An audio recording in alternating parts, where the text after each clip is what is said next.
Hello again. Shalom. It's Mariah, your professional organizer, and we're back with another video on some tips and little nuggets of information about organizing your home and bringing more shalom into your spaces.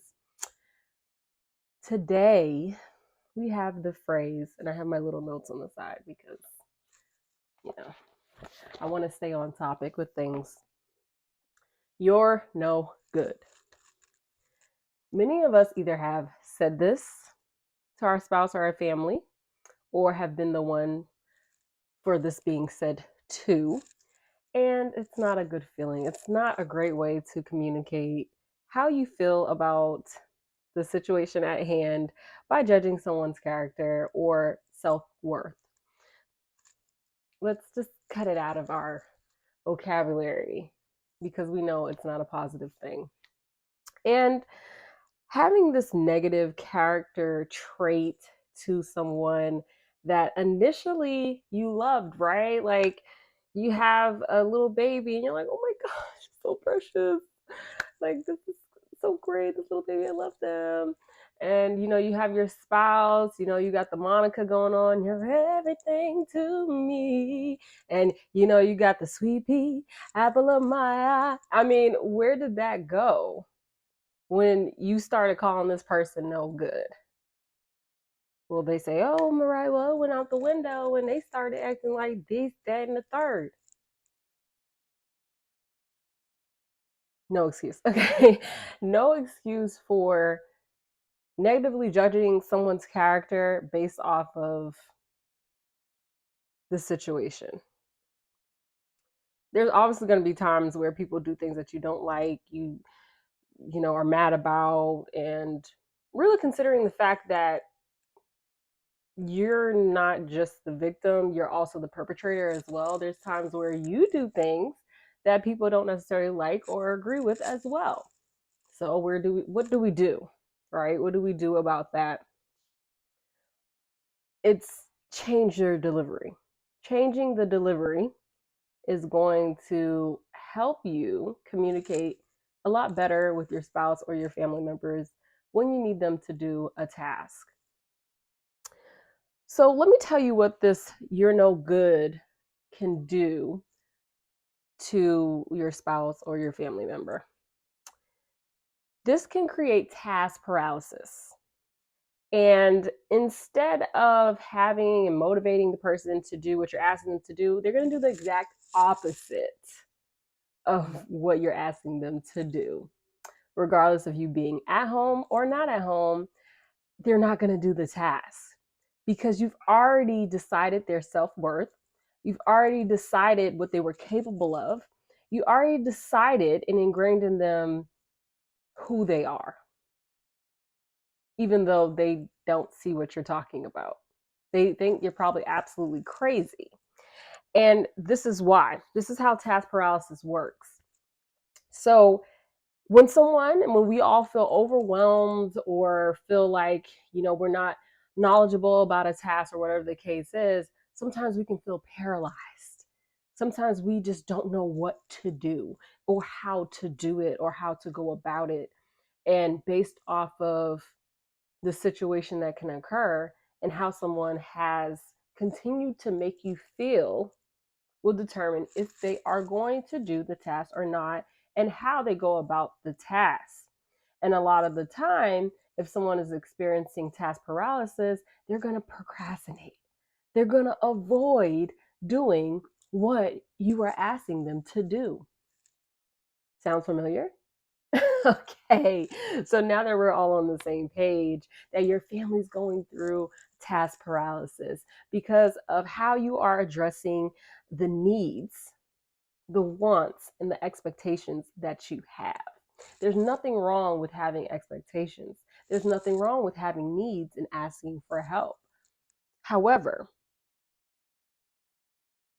phrases like you're no good, you're worthless, I don't even know why I married you, I should have given you away at birth. Those are terrible things to say to the people that you love. Terrible things. And it's traumatic. It's also called emotional abuse. So let's stop it. Let's stop it and be more positive in our homes. Because if we want more shalom, those words, those phrases, those feelings cannot be allowed in your home, even by you. Yes, the person who pays the rent and the utility bills and all that stuff, not even you need to be saying those things. I don't care how mad you are. That's the first step in living in shalom. You got to watch your tongue, watch your mouth. Nobody else in your house is going to say it, but guess what? I don't live in your house, so Mariah's going to give it to you straight.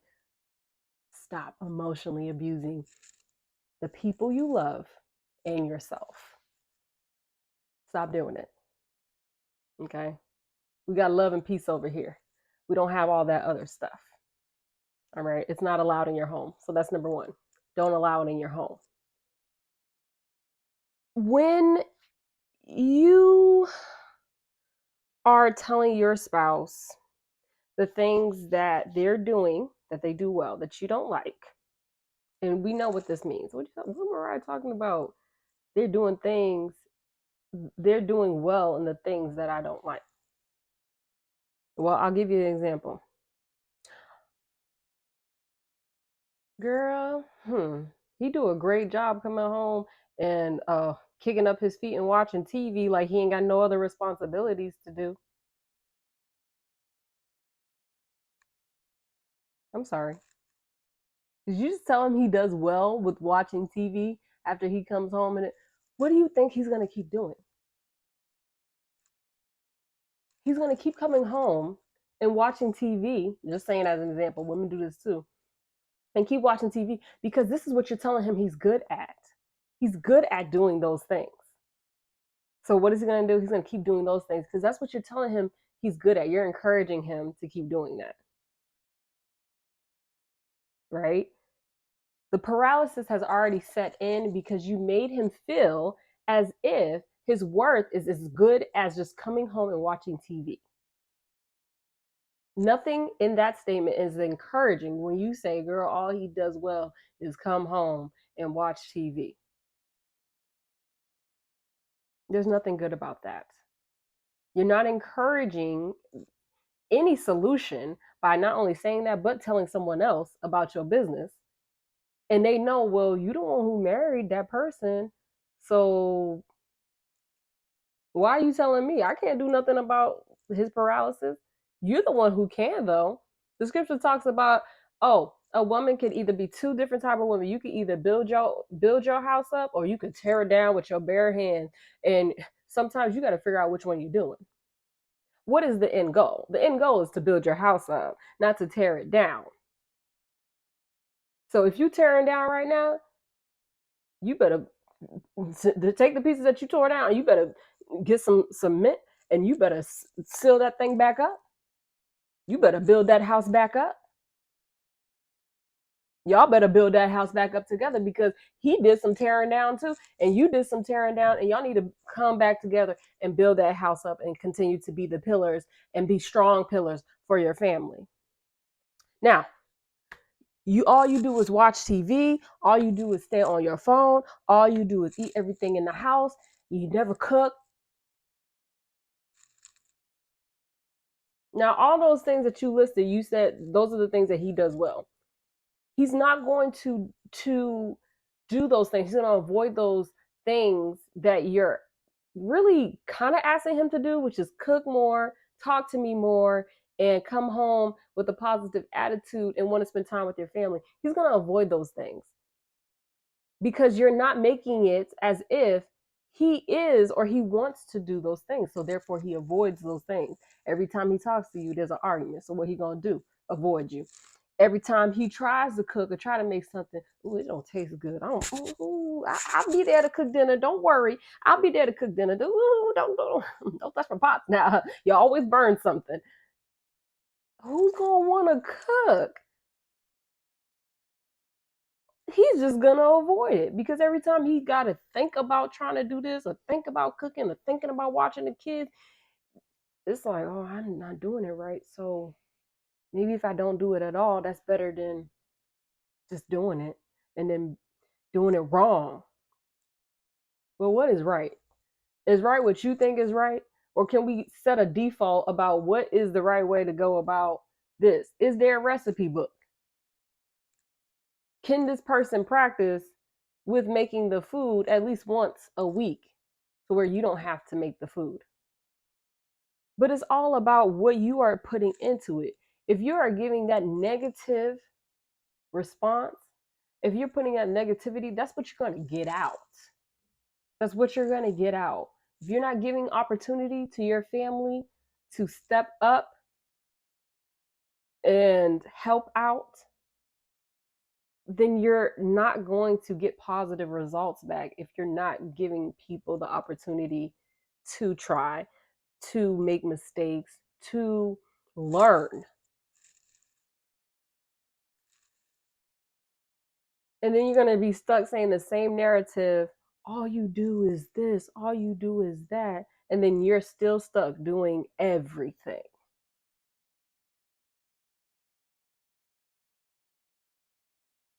I mean, really, we can have standards, but let's come together with those standards because you're asking for a lot. And it seems like you're giving a lot because you're doing everything. But in actuality, you don't have to do everything. In your mind, you think that you have to do everything. And if you're telling me right now, I don't care what she says, I have to do everything because nobody does it right. No, nobody does it like you. Nobody does it like you. And it's not that nobody wants to do it, right? They're avoiding doing it because you're telling them that they're not doing it like you, so it can't be done. You're already creating that block. I'm not blaming you. I'm holding you accountable. I'm not judging you. I want you to be responsible. Be responsible for your words and know that your words have effects on your family. So let's get to these tips. What you can do is break down the task. Make it a lot manageable for everyone in the home, right? Your kids go to school. A lot of the older kids, they have tests, they have things that they're doing. Your spouse probably also has a job or has other things that's going on, their own business, whatever the case is, that everybody's time is valuable, including yours. So making sure that you break down the tasks, right? Because we're having our weekly meetings now. So everybody should know, okay, this day, Fridays, we have our weekly meetings and we come together and we talk about the things that need to be done. That's the time where you figure out, okay, what are the tasks that need to be done in the home? When the tasks are smaller, they're more manageable. Have a to-do list, whether you write it down or put it in your calendar. Have something that the people in your family can refer back to when it is time to do it. That leads me to my next point. Scheduling a time, scheduling a day, set deadlines. Have a timeline for when something needs to be completed by. Because if not, it's never going to get done. Then the procrastination is going to continue and so on and so forth. So make sure that you're breaking things down into smaller tasks and you're also setting deadlines for those things. Even if it was a timer, right? You have a timer in your home or on your stove and you press the timer and you're like, okay, I'm only going to be um, doing my nightly sweep for 10 minutes and that's it. And you get whatever you can done in 10 minutes. And that's that. And you know that every day you have a nightly sweep, every day, blah, blah, blah, this is happening during that sweep or during this small period of time. And then you feel more accomplished because at least you focus on some of those smaller tasks that you completed and you got done. The next thing is to delegate. So here we go with the phrases. You're no good is not a good way to encourage anyone. You're going to feel incompetent. They're going to feel like, I can't do this. I don't know how to do this, and I don't want to do this. Where you're delegating the responsibilities to others, you need to make sure that everybody knows their role. You can have a chore chart.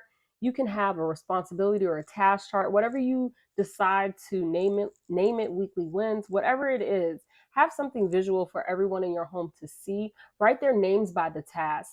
Uh, Make a check box. So once they're done with the task, they can check it off the list and feel accomplished and feel like they were successful today with at least something. And have maybe a little victory or challenge at the end of the week or the month when everyone has done something to build up the home, something yes, like people say we're supposed to do it, but to continue to do it, continue to feel motivated and encouraged to keep going. Because as we all know, there's sometimes in our days, in our weeks, in our lives where we just don't feel our best. We don't feel like doing anything at all. But if we work together, that's the big thing about delegation. You have to work together. You have to know how to work together as well. Knowing that everyone has a different organization style, everyone has a different way of, displaying their things and all that stuff. If you give someone the tools, the knowledge, the resources, they're gonna go about it in the way that makes sense in their brain, but at least you've given them the resources, the tools, the knowledge to help them feel successful in the task. So delegate, whether that's you asking for help from your family or hiring a professional, which is perfectly fine. Me, myself, as an organizer or a cleaning service, whatever you need, a nanny, whatever the case is, ask for help. Delegate. These things are crucial in having more shalom in your home and taking some of the load and the burden off of your brain so that you can function properly throughout the day, especially even at work as well. So let's stop with the micromanaging. Let's stop with the negative characteristic, um, name calling and all that stuff. It's not positive. It's emotional abuse. It's not helping. It's not bringing shalom into your home. What's going to bring shalom is you all setting deadlines, scheduling, really working together to build shalom in your home. And it takes everyone to do that. Not just one spouse or the other, but working together. Not just one son and not the other. It takes everyone in the home. Even the dog. Okay? Even the dog need to be creating peace in the house. Okay? Give the dog a little, we can talk about that. Give the dog a little area where they take care of. They know how to do their stuff, you know. But anyways, I hope you all can relate to the fact that things need to change. And I'll be having more videos on specific ways to organize your home. I have some things coming up that I'm gonna be posting. I'm not gonna say them right now. I kind of like surprises, but not really. And but this surprise is good. So I have some surprises coming up. I have some products to show you guys, organizational products that can help you in your day-to-day life. But like I said, till then, I won't spoil it. But till then, remember this one thing. If you're not living in shalom, you're not living. Bye.